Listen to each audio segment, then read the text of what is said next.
As a Muslim revert, I could say from firsthand experience that the Islamic way of life is easier than the old way of ignorance.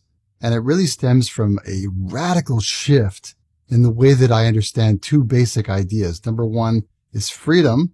Number two is truth. So from an Islamic perspective, the way I see freedom now is simply what you get when you walk the straight path. And so I see freedom as a kind of freedom from the nonsense and lies and BS of the world, so that I can follow what God tells me to do. And speaking of, when I talk about truth now, I actually just strictly ask myself, what does God say? Because for me, truth is what God says it is. And so having that perspective greatly simplifies my life. Prior to, I was thinking about reading all these different works on philosophy, and they're all arguing with each other and arguing about what's true and what's false and how it is. And what a great time saver it is to just simply open the Quran, ask myself, what does God say?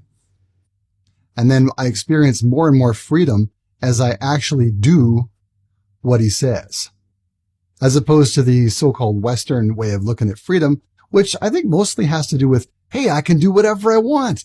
I'm free.